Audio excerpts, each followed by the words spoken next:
Good morning students. Class 10th आपका chapter टोपी शुक्ला जिसके क्वेश्चन आपने कल देखे। नेक्स्ट क्वेश्चन है, टोपी 9वीं कक्षा में 2 बार फेल हो गया, बताइए।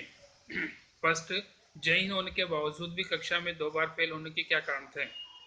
आंसर है, टोपी जैन अर्थात बहुत तेज, होशियार और मेहनती लड़का था, परंतु फिर भी 9वीं कक्षा में 2 बार फेल हो गया। इसके 2 कारण थे। पहले साल तो पढ़ लिख नहीं पाया क्योंकि घर के सदस्य उससे अपने अपने काम निकलाते थे, जिसके कारण पढ़ने का समय नहीं मिल पाता था। दूसरा, दूसरे वर्ष उससे टाइफाइड हो गया, इस कारण से वो पास नहीं हो पाया। क्वेश्चन सेकंड, एक ही कक्षा में 2 बार बैठने से टॉपिक को किन भावनात्मक चुनौतियों का सामना करना पड़ा? आंसर है, एक ही कक्षा में 2 बार बैठने से टॉपिक को निम्नलिखित भावनात्मक कठिनाइयों का सामना करना पड़ा। फर्स्ट, वह बिल्कुल अकेला पड़ गया था क्योंकि उसके सभी दोस्त 10वीं कक्षा में थे और उससे कोई नया दोस्त नहीं बन पाया था। सेकंड, उसे शर्म के कारण किसी के साथ अपने दिल की बात नहीं कह पाता था। थर्ड, वह अध्यापकों की हंसी का पात्र भी होता था क्योंकि कक्षा में आने पर अध्यापक कमजोर लड़कों के रूप में उसका उदाहरण देते थे और उसे अपमानित करते हुए व्यंग्य कसते थे। फोर्थ, कक्षा के छात्र भी उसका मजाक उड़ाते। नेक्स्ट नंबर थर्ड क्वेश्चन, टोपी की भावनात्मक परेशानियों को मद्देनजर रखते हुए शिक्षा व्यवस्था में आवश्यक बदलाव सुझाइए। आंसर है, टोपी की भावनात्मक परेशानियों को मद्देनजर रखते हुए शिक्षा व्यवस्था में कुछ आवश्यक बदलावों की आवश्यकता है। सुझाव किसी भी छात्र को एक ही कक्षा में 2 बार फेल नहीं करना चाहिए, उसे अगली कक्षा में बैठा देना चाहिए। सेकंड, छात्र जिस विषय में पास नहीं हो रहा उसे हटा देना चाहिए, विषय चुनाव की छूट मिलनी चाहिए। थर्ड, बच्चों को अंकों के आधार पर नहीं अपितु ग्रेडों के आधार पर अगली कक्षा में भेज देना चाहिए ताकि वो अपनी स्थिति की पहचान मेहनत से कर सकें। फोर्थ, अध्यापक को कड़ा निर्देश देना चाहिए कि कक्षा में फेल होने वाले छात्रों को अपमानित न कर उनका हौसला बढ़ाते उनकी मदद करें, उन्हें आगे बढ़ने के लिए प्रोत्साहित करें।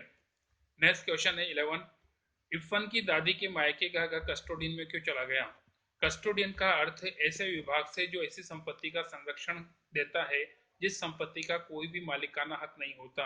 जब इरफान की दादी की मृत्यु हो गई तो उनकी स्मरण शक्ति समाप्त हो गई। उन्हें यह भी याद नहीं रहा कि उनका घर कहाँ है।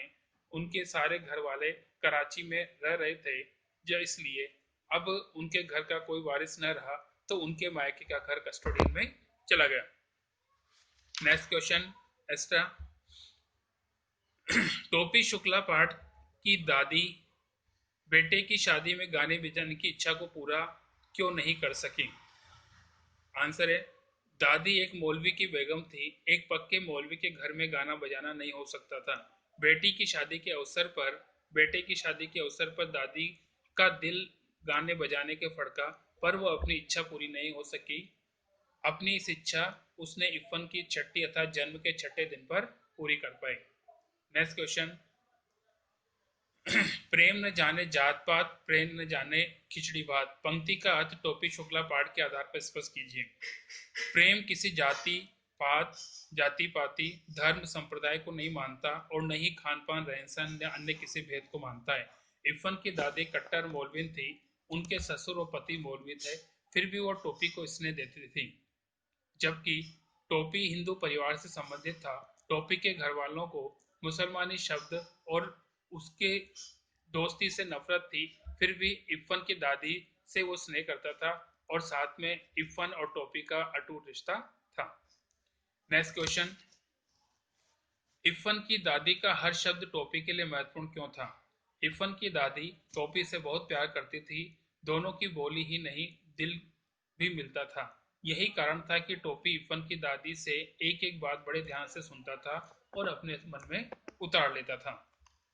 नेक्स्ट, टोपी की पढ़ाई में क्या क्या बाधाएं आती थी, पाठ के आधार पर बताइए। टोपी की पढ़ाई की निम्नलिखित बाधाएं थी। फर्स्ट, जब भी टोपी पढ़ने बैठता तभी मुन्नी बाबू को कोई न कोई काम निकल आता। सेकंड, राम दुलारी भी उससे चीजें मंगवाती थी। थर्ड, दूसरे साल उसे टाइफाइड हो गया।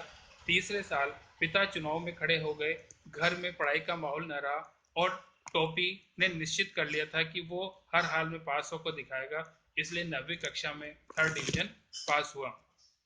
बूढ़ी नौकरानी सीता के साथ टोपी किस अदृश्य डोर से बंधा था? इरफान की दादी की मृत्यु और इरफान के पिता के मुरादाबाद तबादले के बाद टोपी बिल्कुल अकेला पड़ गया। घर के अन्य सदस्य उसकी भावनाओं को समझते नहीं थे। नए कलेक्टर के लड़कों के साथ उसकी दोस्ती नहीं हो सकी। अपना अकेलापन बांटने के लिए उसे घर की बूढ़ी नौकरानी सीता ही दिखाई दी। सीता उसके दुख दर्द को समझती थी। वह उसे सहारा देती थी, उसे समझाती थी। सीता की छाया में जाने के बाद टोपी के आत्मा को सुख मिलता था। परिवार के साथ के लोग सीता की तरह उसे भी डांटते थे। डांट खाकर वो सीता के पास चला जाता। उसके प्यार भरे दो शब्द सुनकर उसका दुख कम होने लगता। बाकी नेक्स्ट है।